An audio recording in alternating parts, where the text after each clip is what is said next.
Olá, este é mais um episódio do MabSul Podcast. Compartilhe-o com seu amigo ou amiga. Todos os demais estão disponíveis no Spotify e no SoundCloud. Basta procurar MabSul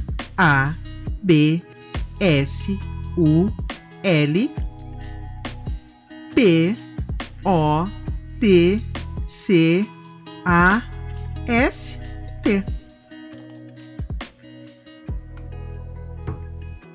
Normélia, a virtude de ser brilhante. Parte 2. Não esmorecer frente aos desafios, que são muitos. Normélia sabe que sua luta contra o racismo e as desigualdades sociais é um desafio diário na sua vida de mulher negra em destaque na profissão. Mas também sabe que seu profissionalismo é a melhor arma para combater preconceitos e desafetos, e que a conscientização do respeito pelas diferenças tem um árduo caminho pela frente. Isso a faz desanimar? Não, ao contrário. Os desafios constantes são o combustível que faz esta mulher erguer sua cabeça com uma linda coroa natural, que são seus cabelos, e com passos firmes cumprir seu papel de educadora, que reconhece a importância da educação para um mundo melhor. Venha ouvir esta segunda parte do podcast de Normélia e se orgulhar deste exemplo de ser humano. Obrigada por tanto, Normélia. Axé pra ti e tua caminhada. E agora eu vou trazer para o presente esse momento que tu vivesse. Porque hoje tu é uma professora. Sim. Tu vive num espaço onde existem vários preconceitos, porque é gordo, porque é LGBTQIA+, porque é preto, porque enxerga pouco, porque é deficiente. Qual é a tua maneira de agir frente a esses fenômenos? De que forma tu consegue sensibilizar as pessoas? Porque, por vezes, nós temos que forçar a barra, né? E usar a lei. Mas eu acho que sempre o melhor caminho é sensibilizar primeiro. Queria saber a tua opinião a esse respeito e de que forma tu procede sendo hoje uma educadora, né, de nível superior. Bom, às vezes, né, depende, como tu bem colocaste, das circunstâncias, né? Porque a gente, como professor, a gente é pego muitas vezes de surpresa. Mesmo tendo consciência de que a gente vai enfrentar essas barreiras em sala de aula, vai enfrentar essas barreiras nos espaços onde a gente ocupa, vai enfrentar, né, com colegas de trabalho, mas a gente, às vezes, é pego de surpresa e não sabe como agir. Eu vou até te relatar um fato que me ocorreu hoje pela manhã. Eu chegando aqui na universidade, nós estamos passando aqui por um momento até um pouco desgastante, porque a gente já sabia que, né, em virtude de todos os investimentos que foram feitos na instituição, em virtude, inclusive, desse momento pandêmico, é evidente que chega uma hora que precisa dar uma enxugada também, porque, né, digamos assim, na máquina. Né? Então, a gente está passando aí por um período onde também está havendo alguns desligamentos, né, de alguns colegas, e isso, claro, que deixa a gente bastante triste. Mas nós sabemos também que é necessário, a gente entende. E aí eu saí, fui num departamento, onde, então, o coordenador já estava sinalizando que tinha lembrancinha de Natal, tal, e como hoje é o nosso último dia, né, vamos dizer, antes do Natal, fui lá para buscar. E aí, o que ocorreu? Eu fiquei muito surpresa. A secretária estava com uma menina de em torno, acho que uns 4 aninhos no colo, mas eu nunca mais tinha visto, porque hoje em dia é muito comum a gente ver louras, mas louras fabricadas, né? E a menina loiríssima, bem loirinha, os olhos bem claros, a pele bem clara. Eu disse, mas de quem é esse bebê lindo, gente? É filha do meu coordenador da biomedicina. Ele é ruivo. A esposa, ele disse que eu conheço, que dei aula, mas eu já não lembro, né? E foi muito interessante, porque quando eu fiz essa fala, o que a menina fez? A menina olhou para mim e abriu os braços e veio para o meu colo. Aí eu disse, gente, não acredito. Aí eu disse, não, esse momento a gente tem que registrar. Olha aqui, olha que coisa mais linda esse contraste, né? Enquanto pele. E a menina falava o tempo todo, boneco, boneco, boneco, quero ver o boneco. E aí eu disse, tá, vamos ver o boneco, onde é que está o boneco? Porque do outro lado do corredor tem os bonecos que o pessoal da medicina, o pessoal da anatomia utiliza, né, para estudos. O pessoal da área da saúde, enfim. Aí eu disse, tá, então vamos lá ver os bonecos e tal. E aí, quando cheguei, ela fez questão de descer do meu colo e se encaminhou para uma sala onde tinha, então, um tapete, e nesse tapete tinham bonecos, né? Boneco normal, para a criança brincar, e essas bonecas eram 2 bonecas brancas e uma bonequinha negra. Aí ela olhou para mim, os bonecos, titia, os bonecos. Aí eu voltei lá e disse pro aquilo na hora, né? Voltei lá e disse para ele assim, Emanuel, que é o nome do coordenador, olha o que faz uma referência. Aí ele, por que, Normes, que ele é assim que ele me chama? Eu disse, tu visse a forma espontânea como a tua filha se lançou para o meu colo, né? E ela queria mostrar os bonecos. E eu fui lá para ver por que ela se lançou para o meu colo de uma forma tão espontânea. Porque ela está brincando com bonecas que representam o segmento não negro e que no meio tem um boneco negro. Aí ele disse, pois é, né? É tão fácil de conviver. Aí eu disse, e é isso que a gente busca. É que as pessoas se percebam, né?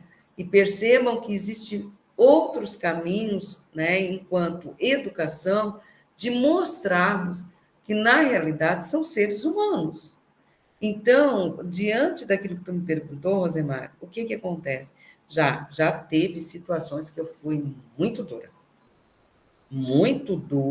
de pegar pesado mesmo, porque aí são aquelas coisas assim que parece que são provocações, que elas são feitas sistematicamente, né?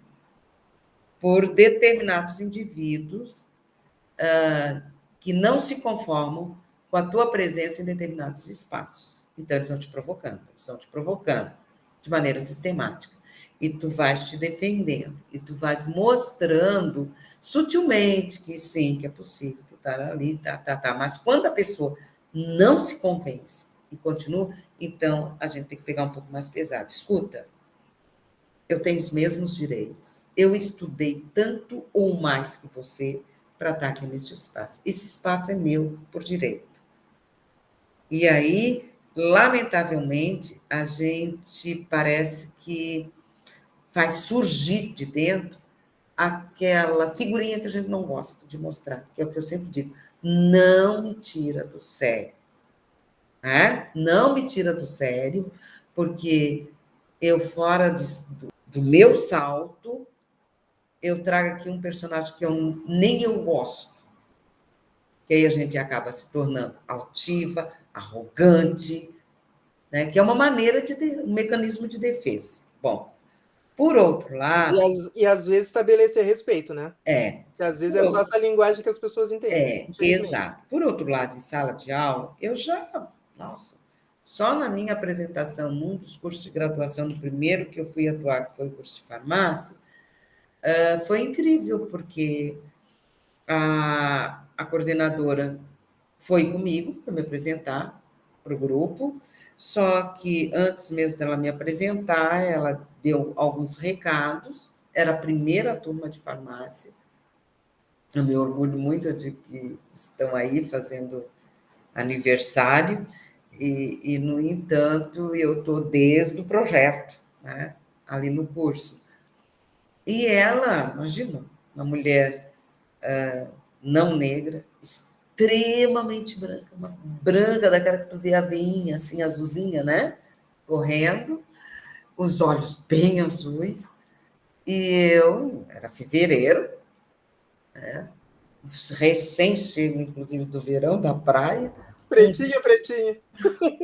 Bem preta, tá? um vestido extremamente colorido, tá?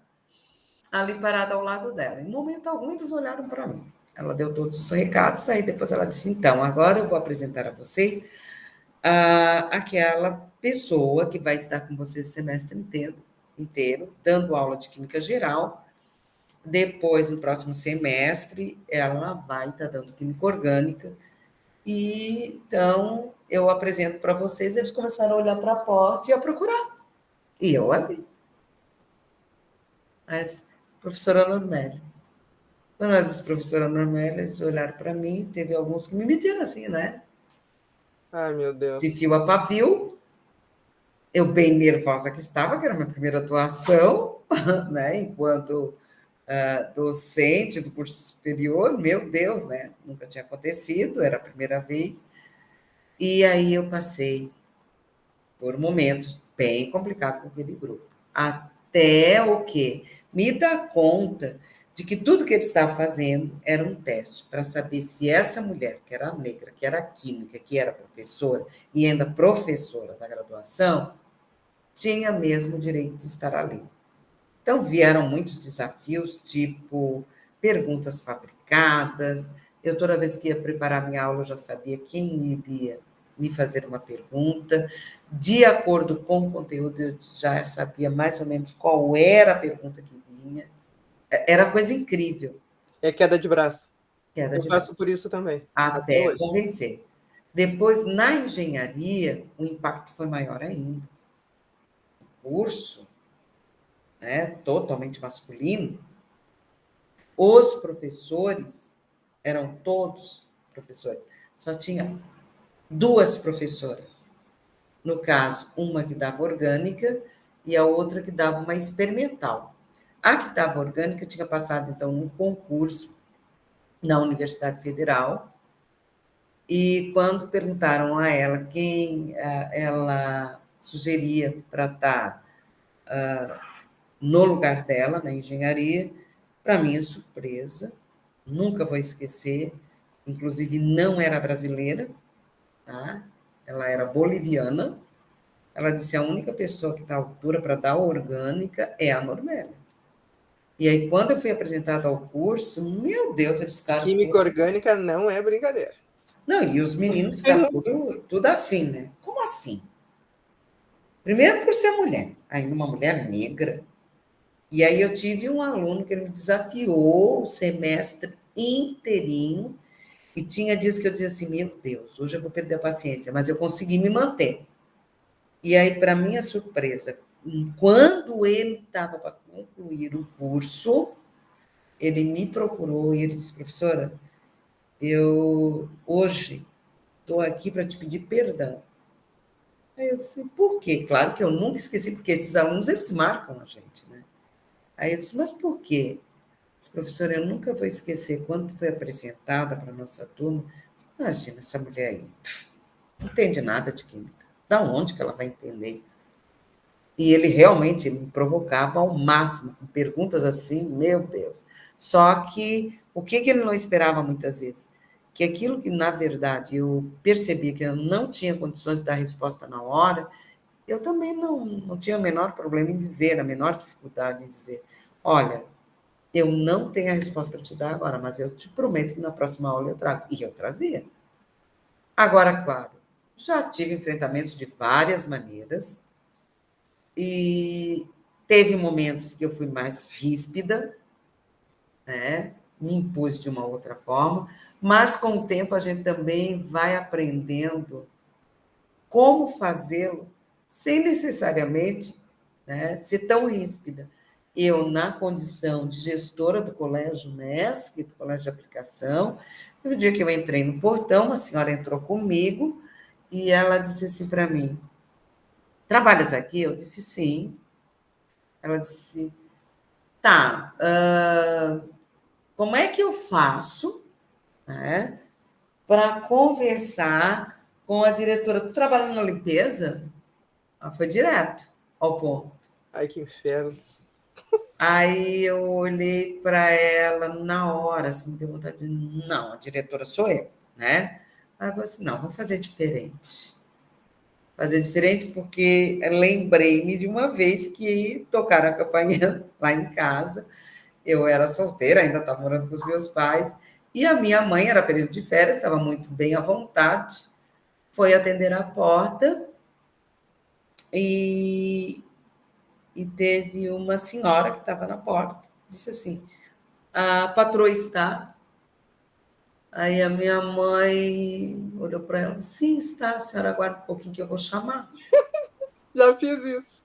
E aí o que a minha mãe fez? Deixou a mulher de molho, foi lá, trocou de roupa, botou salto, botou isso, botou aquilo e voltou.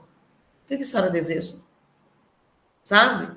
E isso me veio naquele momento. É assim que se faz.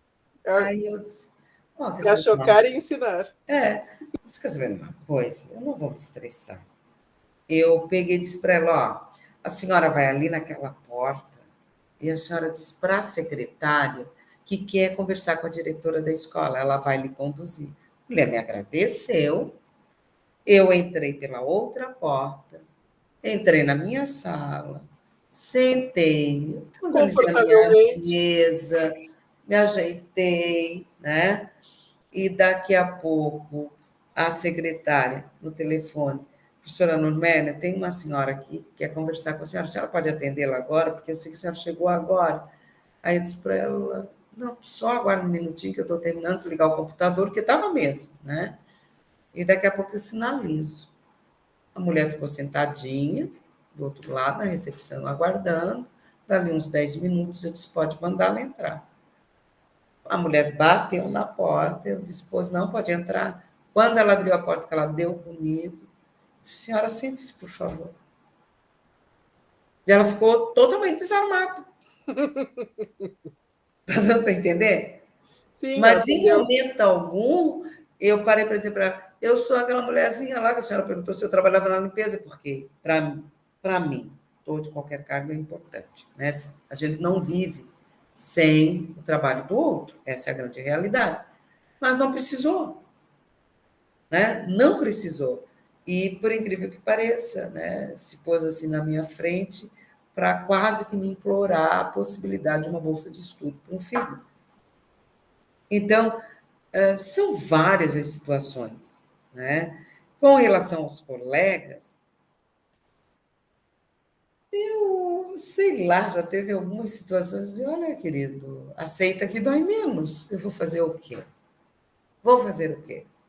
E já teve ocasiões até mesmo com colegas que eu peguei bem mais pesado, sabe? Assim, uma reação que eu digo: não, não, não, porque é aquela velha história. A gente, enquanto pessoa negra, principalmente enquanto mulheres negras, eu costumo dizer: a gente luta todos os dias, mas tem aquele dia que tu não quer lutar. Tem aquele dia que tu Tem, não quer lutar. tem. Então, eu Na deixo. verdade, essa luta não vai acabar tão cedo, né? Não, Então, não. tem dia que a gente pega para relaxar, a gente faz de conta que não escuta, E que e aí não no é outro dia a gente pega a comigo. arma de novo. É, não é? Ah, não é comigo, deixa. Ou fica, coitado, ignorante, né? A gente, e deixa. Mas, com relação, inclusive, aos estudantes, eu costumo dizer assim, ó, que quando existe, digamos assim, esse desconforto, aí eu procuro trabalhar de uma outra forma, né? Eu trago para eles alguns fatos, se não na hora, mas dentro da disciplina de química, tu como química, tu sabe muito bem, nós temos N possibilidades, né? Então, já teve uma situação no curso digamos, de ciências biológicas, que eu trouxe um texto um artigo, na realidade, para trabalhar química orgânica, mas já trouxe de maneira proposital. Houve a provocação, ou fiz de conta que não vi, fiz. Mas aí eu trouxe um artigo, A Dermatologia da Pele Negra. E eles tiveram que trabalhar em cima daquele texto, Ótimo. daquele artigo. E ali eu fui mostrando as cadeias orgânicas, os compostos orgânicos, a parte de nomenclatura, e ao mesmo tempo eu já, em cima da questão. Né? Então, São situações, e vou te ser bem honesta, e eu acho que tu também já deve ter passado por isso. Depende muito do dia, e depende de como a gente está, porque é cansativo. Tu tem que provar todos os dias, a todo momento, em todos os lugares, porque aí não é só dentro do campo profissional, mas é também na rua, enquanto pessoa humana, né? Como, eu digo assim, não é como CNPJ, mas enquanto CPF, de que tu és uma pessoa que precisa ser respeitada, precisa ser vista de outro modo e não ser julgado simplesmente pela cor da pele.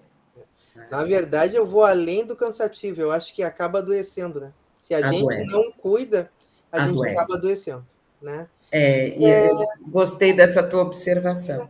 A nossa Gostei conversa muito. está maravilhosa, né? Mas eu vou para as 3 perguntas finais, porque na verdade as mulheres negras têm imensas histórias para contar, porque a gente tem que contar a história da nossa ancestralidade que não foi registrada, por conta dos negros também serem proibidos de estudar por um bom tempo, e por isso Exato. esses registros são orais. E aí eu vou para as perguntas finais.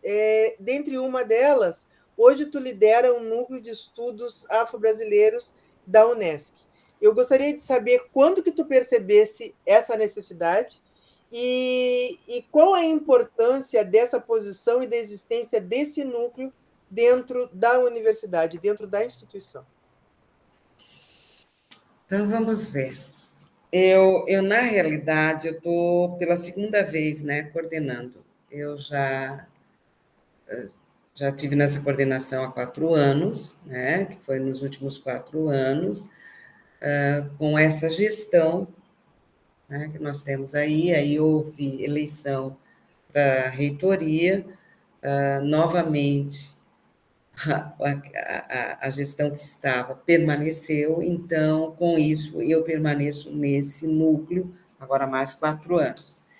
Esse núcleo, na verdade, ele foi criado em 2006 na instituição. Eu já fazia parte dessa instituição, porém, eu confesso que eu não estava tão envolvida com o contexto da questão administrativa. E esse núcleo ele surgiu justamente a partir da ideia do pessoal daquele período de 2006, onde havia uma pessoa negra também à frente, a professora Adilis, que era professora da pedagogia e das licenciaturas, mas o professor Ricardo, que também era da pedagogia e licenciaturas, e algumas pessoas administrativas e professores criaram um núcleo. Eu te confesso que eu não entendia ainda, eu não sabia exatamente o que era o NEAB na época, tá?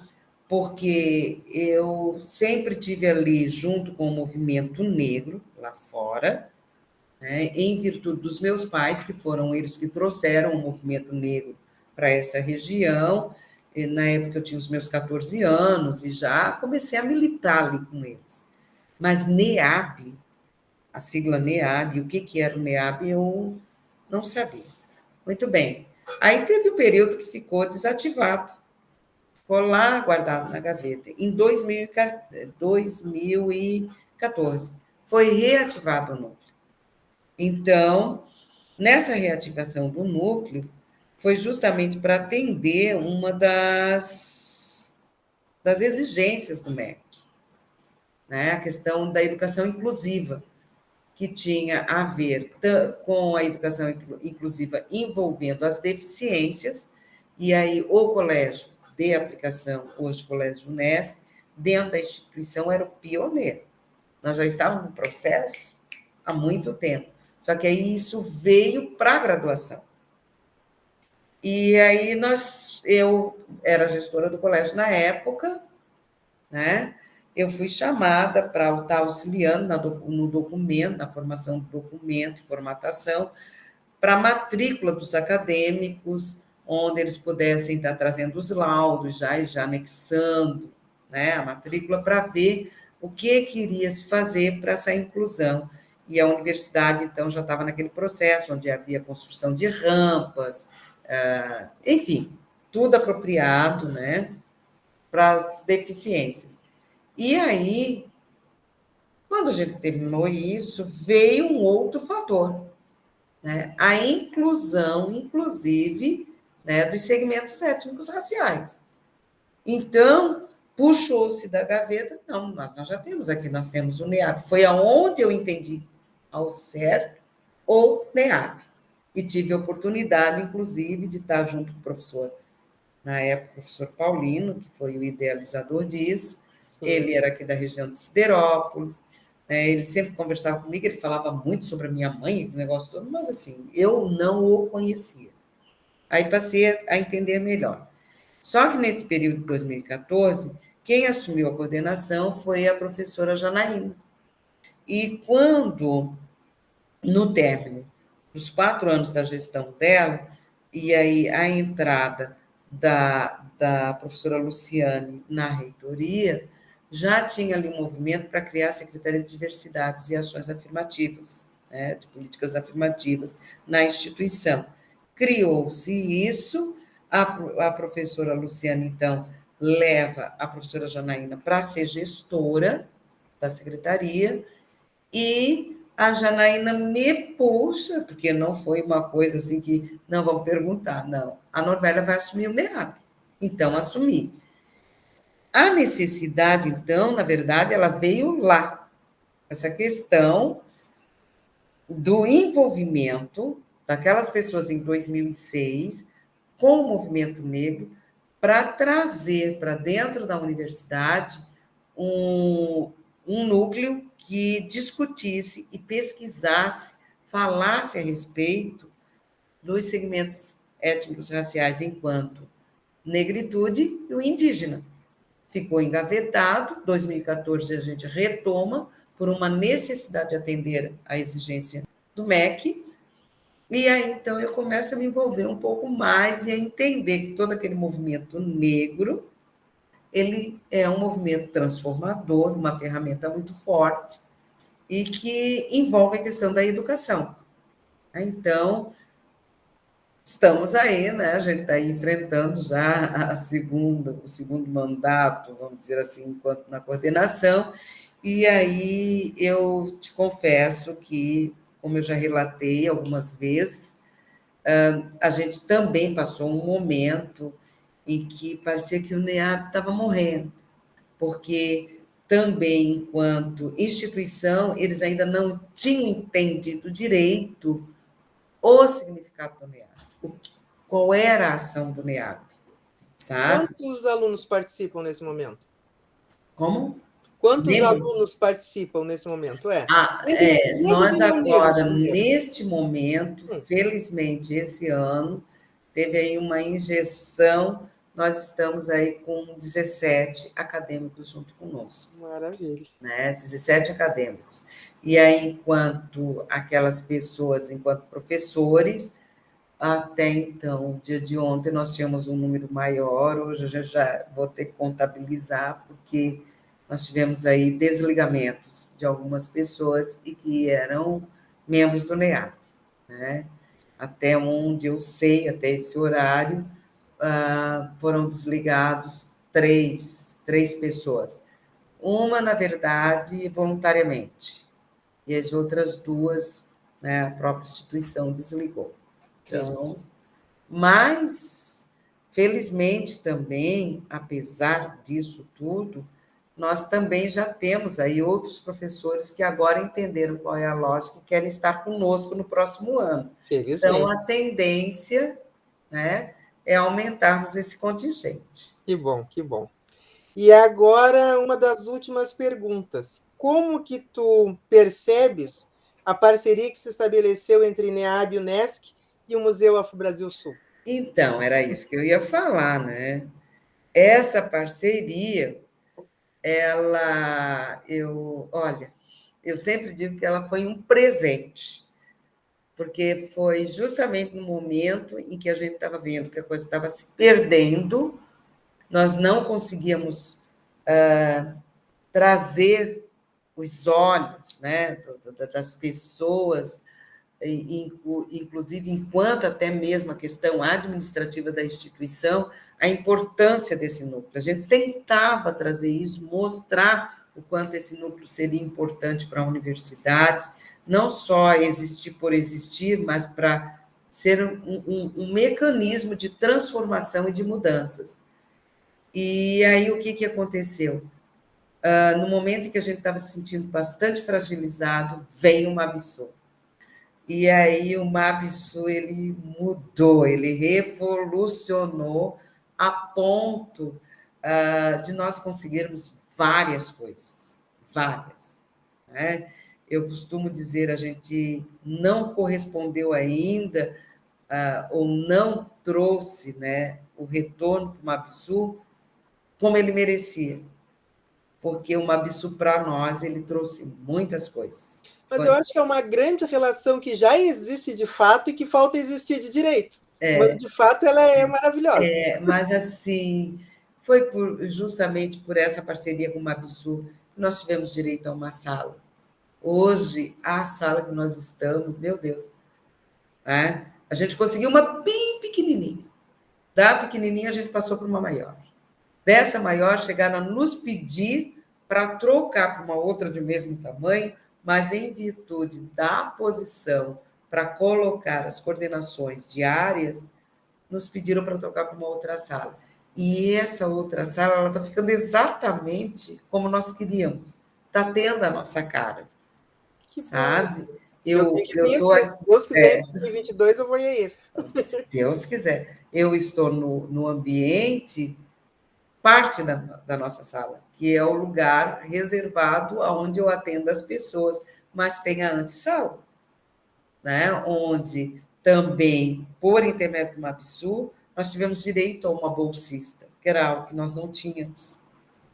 Hoje nós temos a nossa sala, nós temos os nossos computadores, né? Nós temos o nosso ramal próprio, sabe? Temos um centro de custo que nós não tínhamos, né?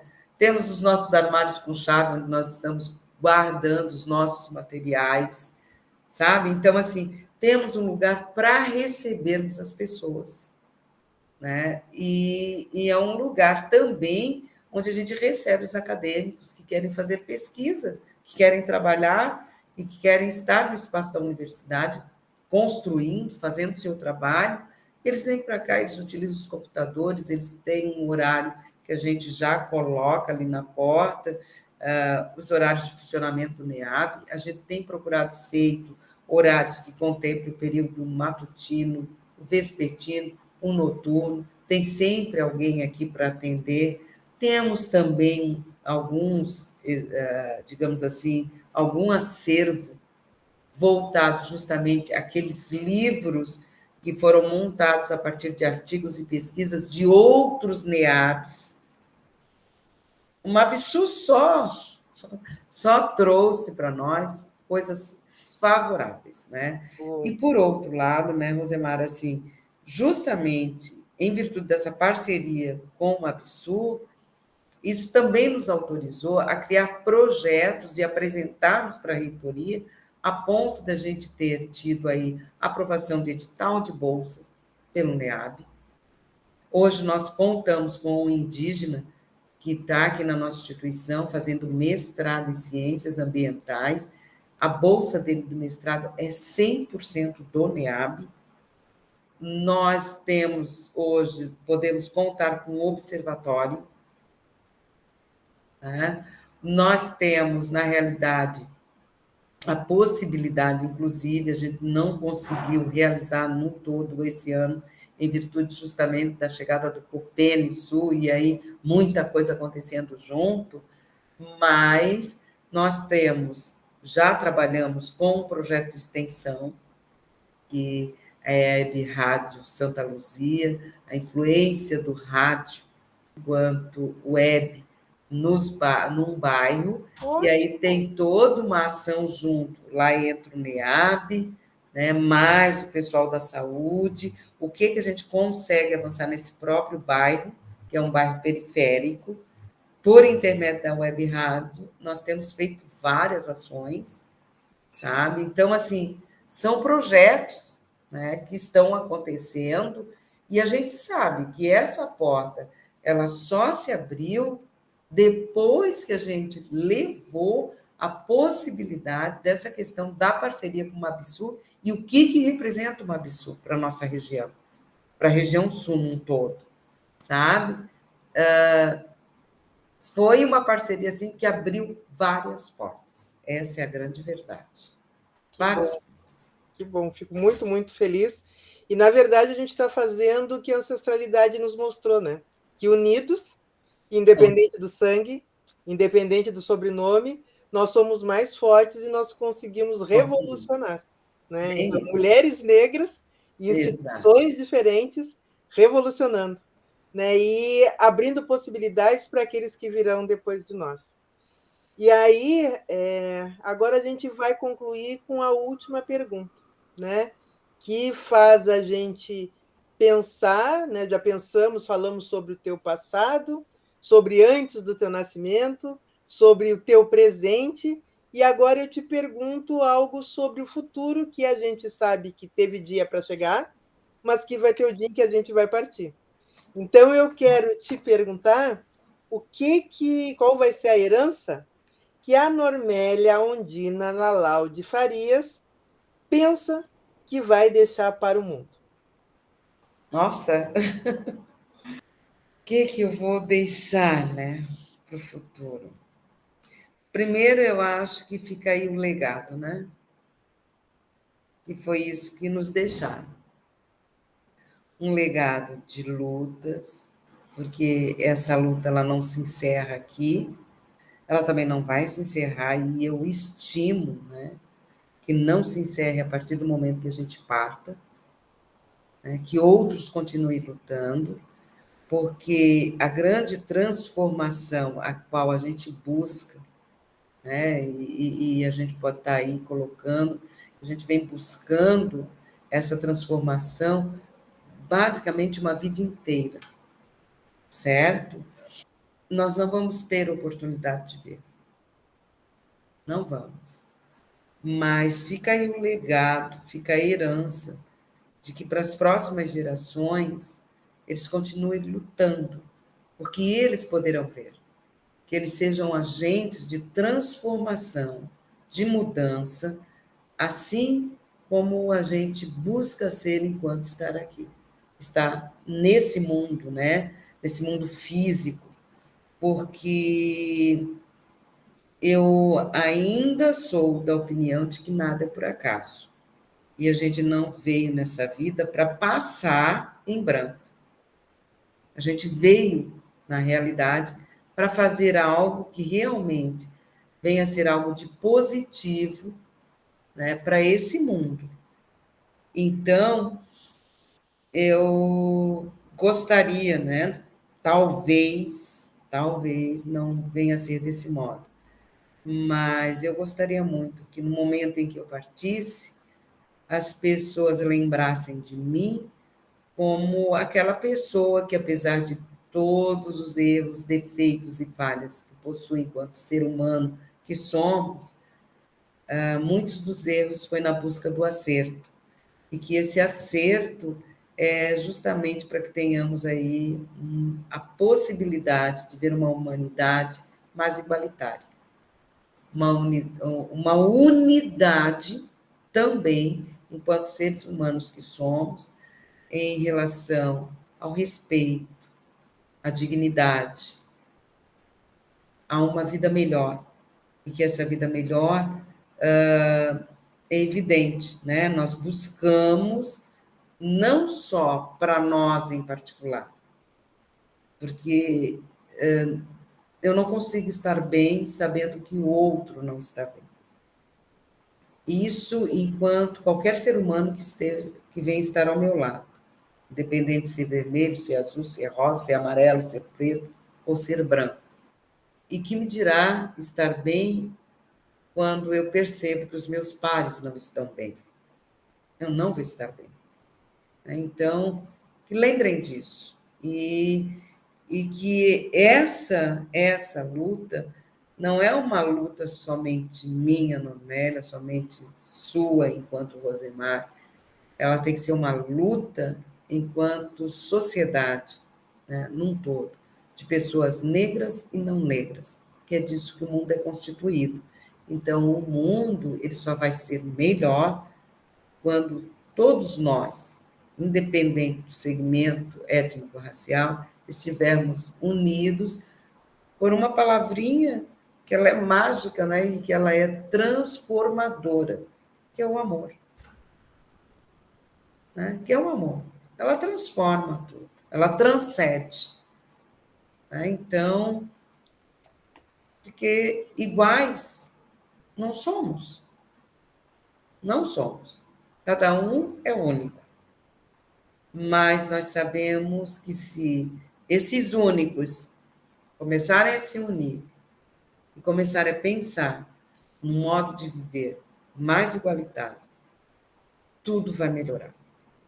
Né? E isso só depende do quê? Do amor.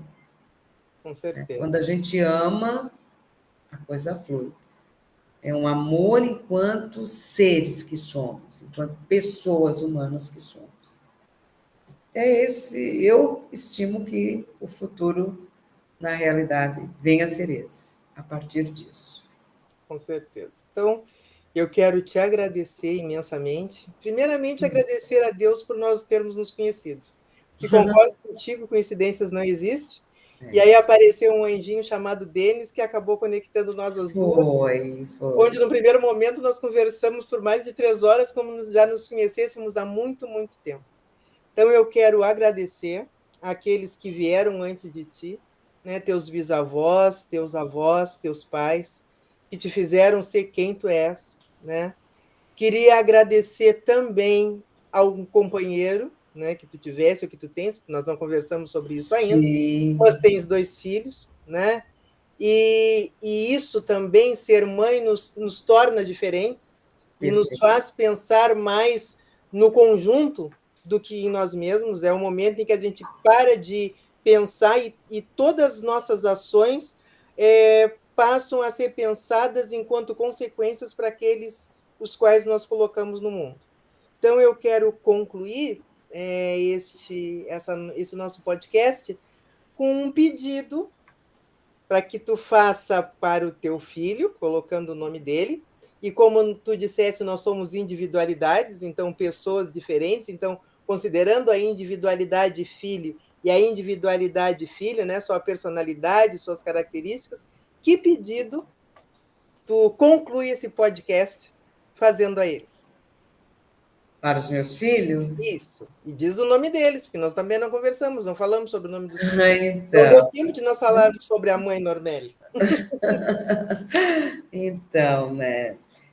Bem como tu dizes, né? Eu não falei sobre o meu companheiro, mas é uma pessoa também que faz parte da minha vida, sempre foi muito importante para mim, sempre foi a pessoa que me apoiou em tudo que fiz, né?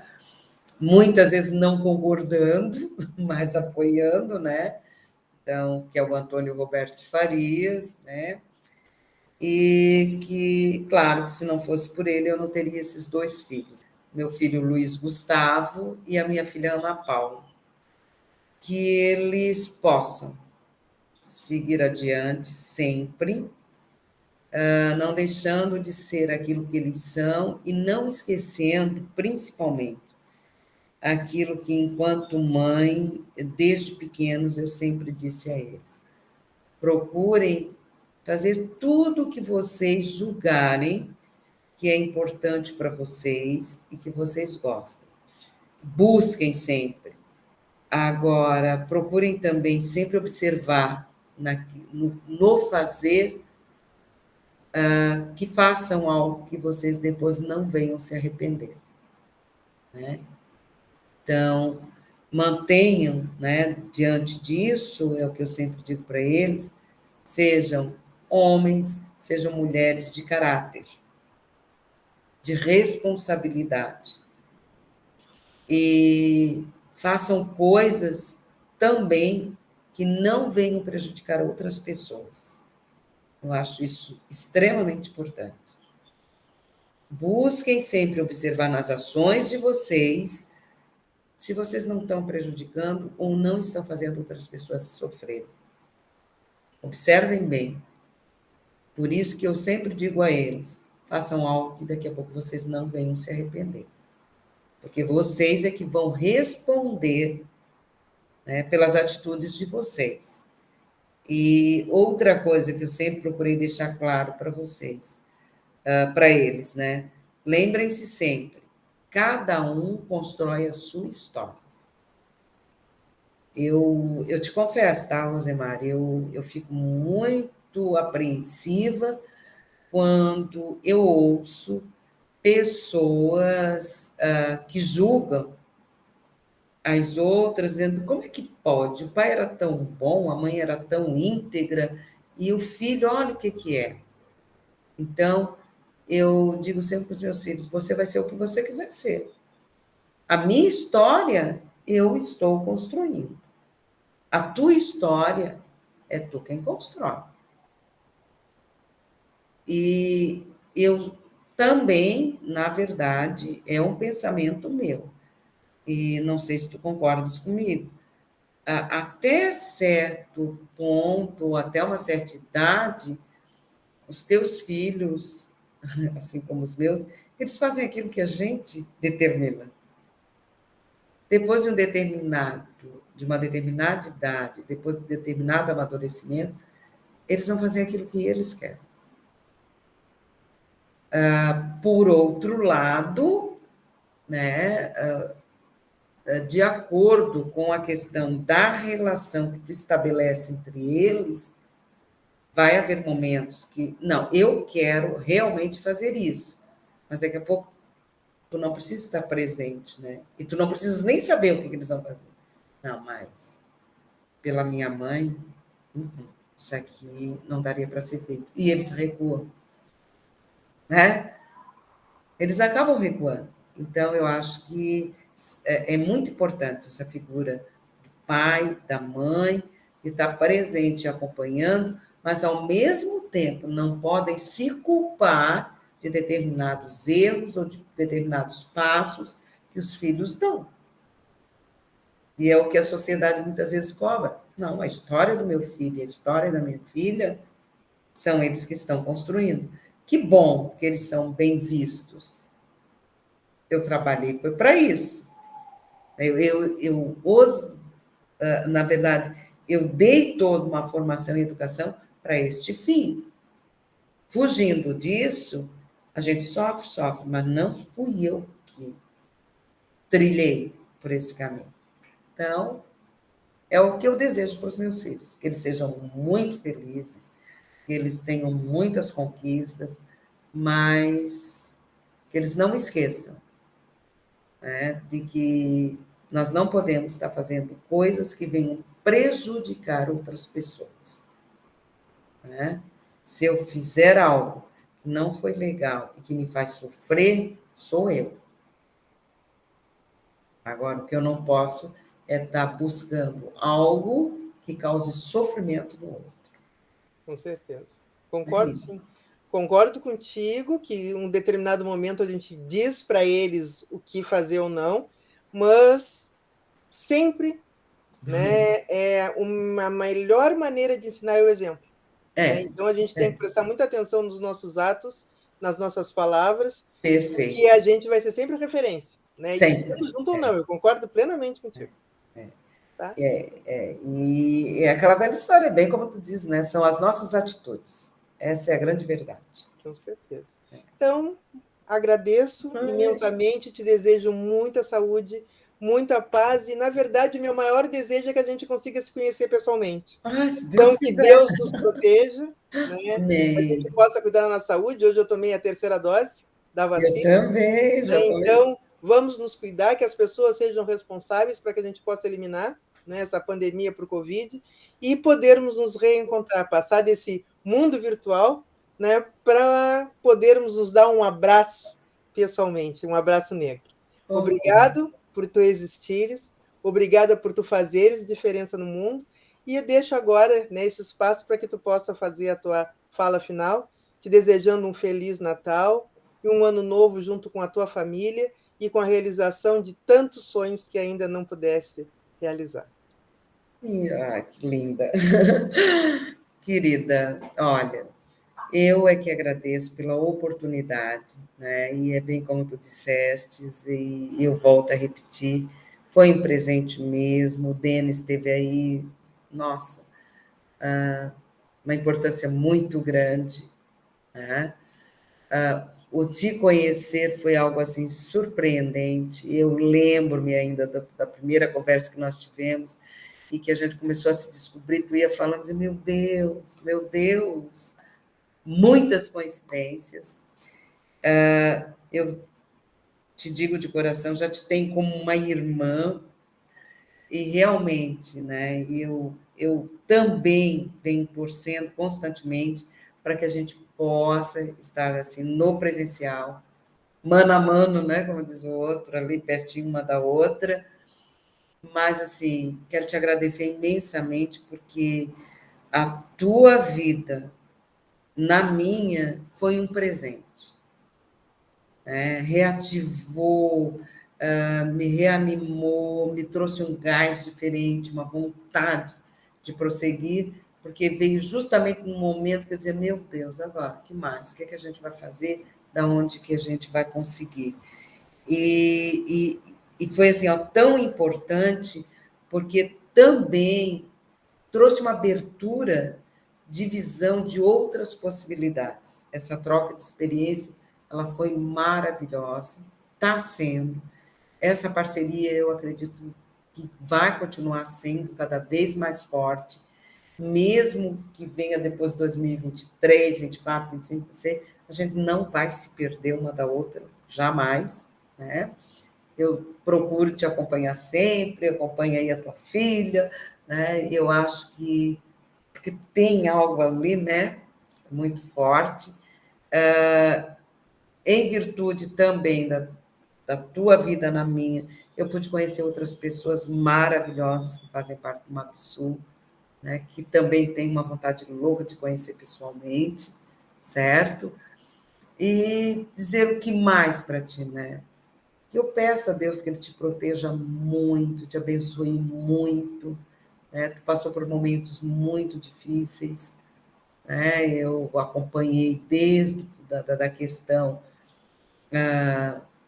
da doença do teu pai, né? Depois, logo em seguida, não levou muito tempo, tu também adoeceu, né? Então, eu rogo a Deus que Ele vele muito, muito pela tua vida, te conserve, porque eu acho que tu tens ainda muita coisa para fazer, tu tens muitas pessoas para auxiliar, né? Tu deu um gás novo para mim e tu jamais esperava que, de repente, o teu gás, né? De repente, quase que foge, mas tu estás aí firme e forte, tu é uma guerreira, tu é muito valente, tu é um exemplo de mulher negra, um exemplo muito forte. Tua história é muito linda, né? Pensar nos caminhos que tu trilhou para poder estar onde tu estás, né? Sempre buscando aquilo que ninguém quer, então é aqui que eu vou. Achei muito interessante essa estratégia, né? Então, assim, tu tens muita coisa para passar, para ensinar, e com certeza, né? A gente está sempre aprendendo. Né? Então, que Deus te abençoe imensamente, que tu tens aí um final de ano maravilhoso com os teus, né? Com a tua família de modo geral. Tira um tempo para ti, descansa de fato, né? Porque tu mal saiu de um processo, tu já começou, e eu disse, já está começando a ficar aceleradinha de novo, né? Vamos com calma, tem tempo. Às vezes a gente quer estabelecer o tempo da gente, mas existe aquilo que eu sempre digo que é o tempo de Deus, né? E nada é realmente por acaso. Então, continua sendo essa mulher valente, guerreira, forte que tu és, certo? Porque todo mundo ganha, né? Essa energia, esse sorriso lindo, maravilhoso que tu tens, né? Essa vontade de viver que a gente percebe, tu é vida pura. Tenha aí um excelente descanso, um bom Natal, uma boa entrada de ano e que a gente possa realmente, em breve, se ver pessoalmente. Certo? Certo, mas não vale fazer a entrevistadora chorar, né? Brincadeira. Pois é, eu não sabia que eu ia fazer isso. Ai, obrigado, irmã Normélia. É, Muita saúde para todos nós. para Fica com todos Deus. nós. Tu também, querida. Beijão bem grande no teu coração.